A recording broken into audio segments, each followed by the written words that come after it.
የደከመህ ትመስላለህ። ተሸካሚ ያስፈልጋል። ዛሬ በዓል አይደል እንዴ? እዚህ ልቀምቃሚን ከምትለቃቅም ከቤተሰብ ጋር በዓሉን ብታሳልፍ አይሻልም?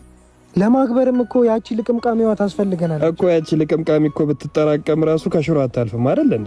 በፍቅር የበሉት ሽሮ ከጮማም የጣፈጠች ነች። ወረኛ ጨዋታ አይጠገብም እኮ። በል በቃ አሁን ደርሰናል። በኋላ ጮማውን ስንበላ መተህ ትጎርሳለህ። በኋላ እንጠራለን፣ ትመጣለህ። እሺ በኋላ ትመጣለህ። በቃ ሂድ።